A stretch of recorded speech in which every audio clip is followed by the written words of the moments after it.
Hello, Virgo. It's time for your monthly reading, the month of June 2021.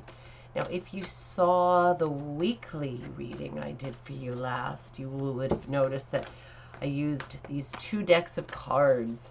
I love using a double deck because it gives cards a chance to come up twice if they're really strong and they really want to come up more than once. So I'm just kind of into the whole double deck thing. So let me know if you like it. Let me know if you don't like it.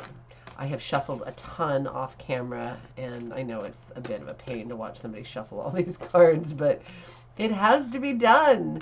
So anyway, I'm also going to do an extended reading at the end of this, like another reading for you to click on if you want, with the Druid Craft Tarot deck, and it's one that I've had forever.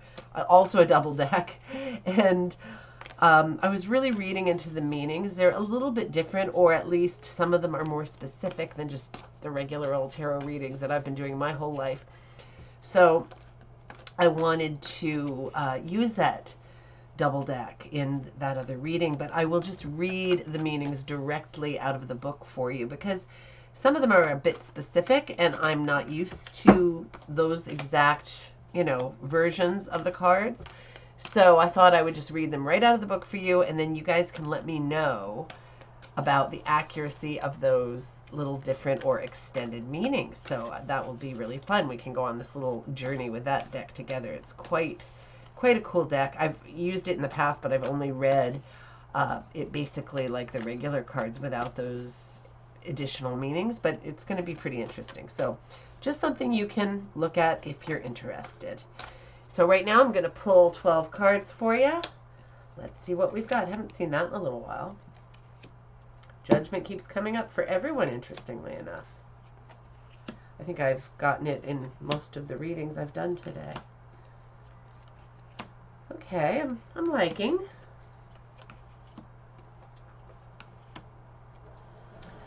Very nice reading. A little bit different from the ones I've been doing lately. So we've got the Death card, not anything to panic about. It's got loveliness all around, so nothing bad, just to meet and change, a card of change, rebirth. So let's see what we've got here. Okay, so we've got a couple of Cups characters here. So let's look at them first, because these can be real people that you actually know. If not, they can be the concepts attached to those sorts of things. So let me think here. Okay, so the Queen of Cups. Okay, so that's a water sign, Pisces, Cancer, or Scorpio. And the Knight of Cups, also a water sign, Pisces, Cancer, or Scorpio. So she runs a great home. She's very people-oriented, very intuitive, very good at talking about feelings and emotions and things like that. Somebody possibly that somebody comes to about those kinds of matters, and knows that she can be receptive and has sort of an emotional maturity about that kind of stuff and gives good advice and things. Very, very intuitive, very interesting, very introspective. So that's what she's all about. And like I say, it's one of those 3 water signs if she is a real person. So she's kind of at the top of her game, sort of a not super duper young person, but kind of in her prime and maybe all the way up to being an older lady, and very, very smart in emotional matters. And then you've got the Knight of Cups. He is so charming. Look at him. Look at his horse, even looks like a handsome devil. He can really talk a great game of passion. He is just a charmer and very positive, strong and brave like the other knights, but it can often be kind of an artistic spirit, somebody who's a little bit glib at times. If he's romancing you, you'll probably have a lot of trouble deflecting his adorableness, because he's just so seemingly overbrimming with passion, which is probably all quite true. So either those two are people and if they're not, let's see if maybe they make sense in some other way in the reading. You also have the Ace of Cups, which is an extremely strong card. Amazing, amazing card of the beginning of something very, very passionate. It can be a person. It can be the beginning of a beautiful love relationship. If that's the case, maybe one of these is your person. If it's some other passion, it could be a passion about your work. It could be a passion about a child that is possibly your child. If that's the case, maybe this represents him, although a knight is usually older, a page is usually more representative of a child. But it could be anything, your hobby, your um, something you're going to embark on, something that is something you're super passionate about, anything that you have passion for. Then we've got this card, which is you're in action, you're working, you're doing something, you've got an activity, a hobby, a work life, whatever you do every day, and you're working away at it, you're in action, that's excellent. You're a little bit defensive, maybe, just a little bit. Maybe you have to protect what's yours. Maybe, you've had some setbacks and you're really working hard to not let that be the case again. You're really pushing forward, and that little bit of defensiveness is not necessarily a bad thing. There might be a very, very good reason for it. This card is coming up constantly too. More cups. So we've got all these cups here that you've already got, but there's a missing cup. And so you are going off to look for that missing cup, apparently. So the idea is, should you look for that cup, yes or no? Well, I'm sure that the passionate Knight of Cups would say yes.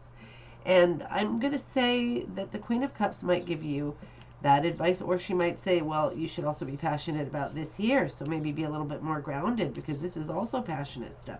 So it depends on what we're talking about here.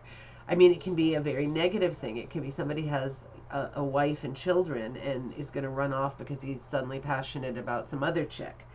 It can mean that you're a young person and this is your home and siblings, your parents, and they all love you and don't want you to go off, but it's your time. It's your time to be independent and find your own route. So you're going to go off and looking for that missing cup, your own life, your own path.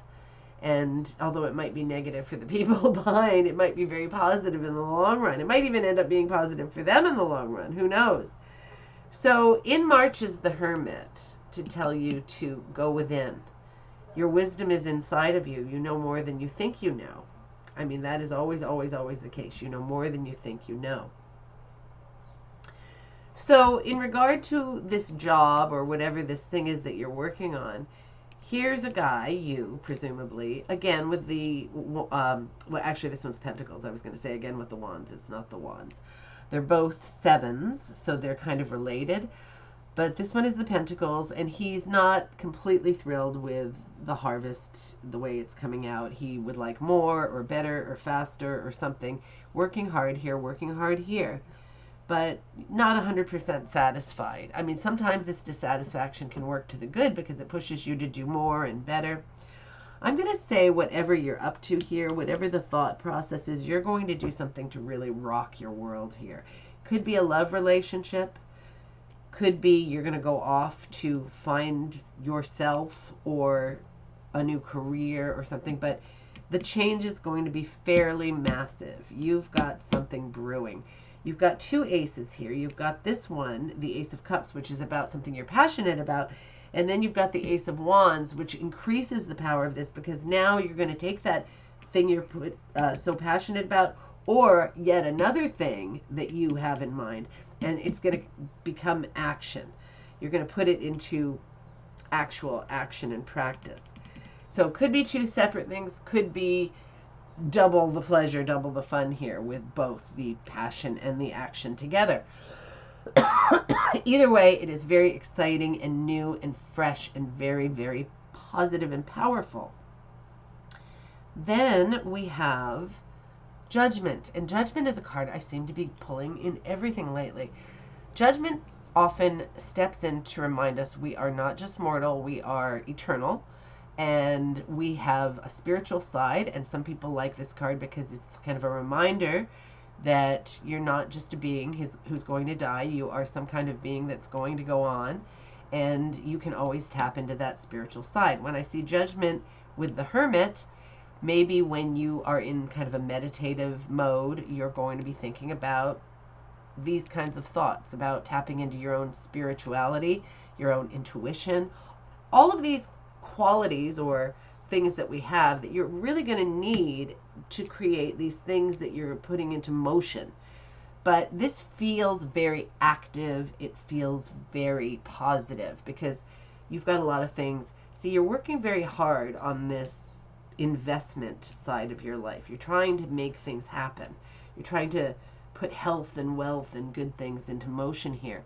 And here's the Nine of Pentacles, a woman who is really secure. She's got everything. She's communing with nature. She is one with nature and the universe. She has a beautiful garden. A bird is there with her, and she's got the resources to be comfortable and to be quite happy and content. There's solitude here. So this is definitely what you want. And then you've got the World, probably the best card in the deck. The World is all about completion, achieving all your goals and dreams, being able to make things happen. But my sensation as I look at the World card is I am definitely feeling you are going to make some really positive changes here. I feel like you are on a roll with doing things and really changing your life in an amazing manner. So I'm really excited about this reading, and I hope you love it, and I hope that I get to see you and talk to you again soon. So take care, have an amazing month, and hopefully see you next time.